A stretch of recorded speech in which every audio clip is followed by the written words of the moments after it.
क्या ख़ास बात थी उस सर्दियों की शाम में। मेरी नानी का घर था, कुछ करीबी रिलेटिव्स, और देखते ही देखते आसमान में बिजली गरजने लगी और एक तूफान बर्पा हो गया। थोड़ी देर बाद मूसलाधार बारिश शुरू हो गई और अब चलो चलते हैं, निकलते हैं। और फिर डर के वापस आ जाने के कुछ सेशंस के बाद बड़ों ने फैसला किया कि आज रात यहीं रुक जाएं। थोड़ी देर बाद बिजली चली गई, मोमबत्तियां जल गईं, सब हडल करके बड़े से लाउंज में एक फायरिक्स हीटर के पास बैठ गए। बच्चों को ऑर्डर्स दिए गए कि स्टोर में से जाकर मैट्रेसेस निकालें।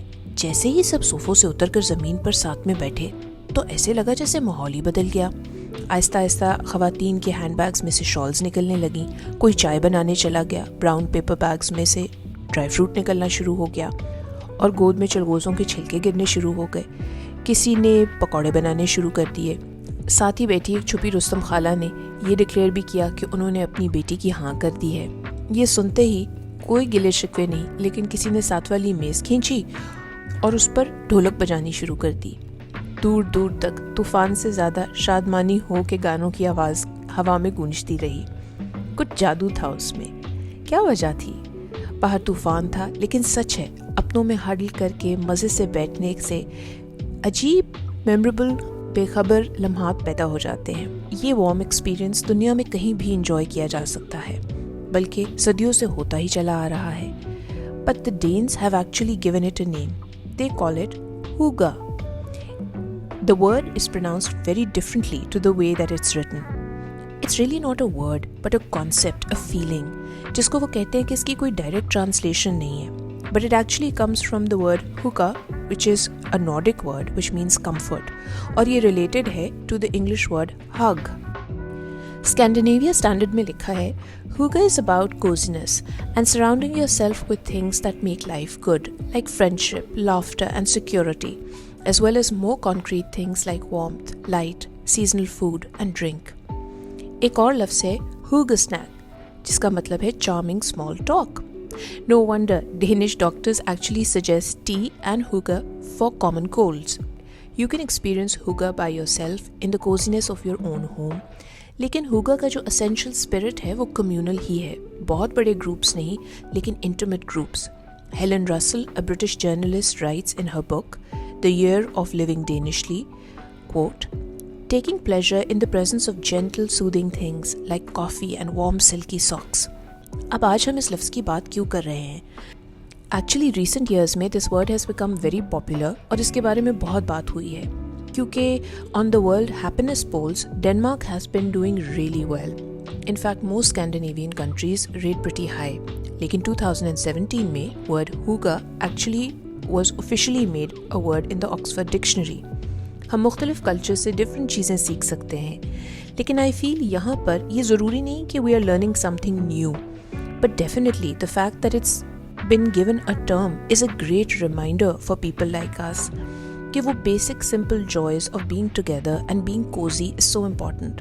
अब हम लोग इतने तकल्लुफ़ात में कई दफ़ा पड़ जाते हैं कि अपने ही करीब के दोस्तों या रिश्तेदारों से मिलना कॉम्प्लिकेट हो गया है. Of course, modern day life के अपने challenges हैं. निकलना to make time has become very difficult. लेकिन it's a great reminder कि हमें कितनी शिद्दत से ये वक्त बनाने की ज़रूरत है. And in the long term, that's what we will look back and cherish. ये सेटिंग घर पे हो सकती है, किसी दोस्त के घर, किसी रेस्टोरेंट में. और डेन्स के लिए ये ज़्यादा रेस्टोरेंट ही सिग्निफाई करता है, क्योंकि obviously the Scandinavian countries have very harsh long winters. साल में से 7 महीने तकरीबन 4 बजे के करीब शाम को अंधेरा हो जाता है और and temperatures are at 0 degree Celsius. जब मौसम बदलता है तो of course there are a lot of outdoor activities as well. लेकिन एसेंशियली Hygge डेनिश कल्चर में मीन्स कि आप माइंडफुलनेस प्रैक्टिस कर रहे हैं. सब लोग जो आपके साथ बैठे हैं वो इक्वल हैं. There is wellbeing for all. इसमें बच्चे भी इंक्लूडेड हैं. आप करीब से हडल करके क्लस्टर करते हैं और रिलैक्सेशन होनी चाहिए, emotional as well as physical. And of course, the Punjabi in me gets very happy when I read कि इसके अंदर sweets और indulgence भी है, of course with moderation. And at the heart of it lies gratitude. Mark Viking, जो कि CEO है of Copenhagen think tank and happiness research, उन्होंने LUK को एक इंटरव्यू दिया और कहा कि after our basic needs are met, more money does not lead to more happiness.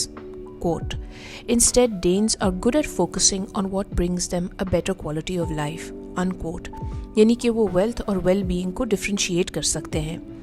अब हुगा डिफरेंट लोगों के लिए डिफरेंट है, सब्जेक्टिव हो सकती है। He admits that Wiking sees it as a part of the Danish cultural DNA. Some may see it as a survival technique in the harsh Scandinavian weather. कुछ ये कह सकते हैं कि शायद ये एक ट्रेंड है।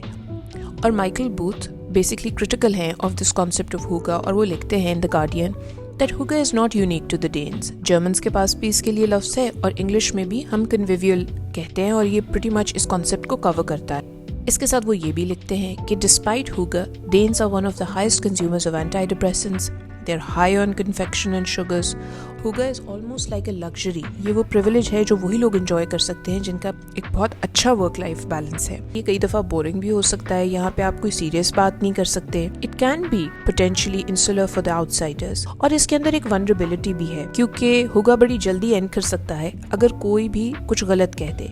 इसीलिए the opposite of huga is a word which doesn't mean uncomfortable, but it actually means scary. This is an element of social control. मैं उनकी इस बात के साथ agree करती हूँ, लेकिन फिर ऐसा तो कोई भी human interaction नहीं जिसके अंदर vulnerability ना involved हो। So it's like an intention that you make that you will have a good time. आपका interaction कैसा होगा ये आप घर से निकलते वक्त कभी भी determine नहीं कर सकते। But what you can do is have an intent to have a good time. In recent years in LA, there has been a flurry of cafes that have Danish-themed decor and Danish pastries. But Danish-born writer Laura Byen writes, quote, "As soon as huga is being used to sell you stuff, you don't need it. It loses its meaning." Unquote. Dr. Pradeep लिखते हैं, "Peel away the commercial label of huga, and what is at the core of it is a serotonin booster." I couldn't agree more. Danes ये भी believe करते हैं कि huga is also about balance. So despite comfort food, sweet treats and a good chit chat, they do not binge or go on a yo-yo dieting.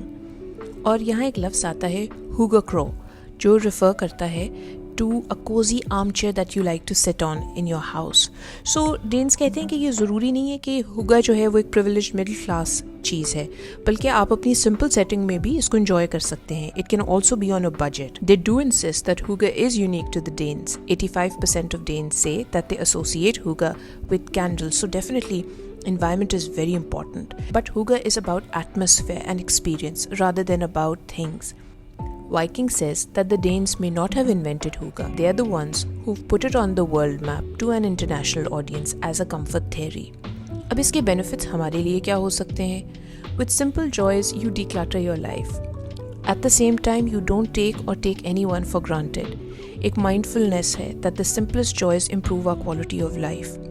Do not wait for others to make you happy.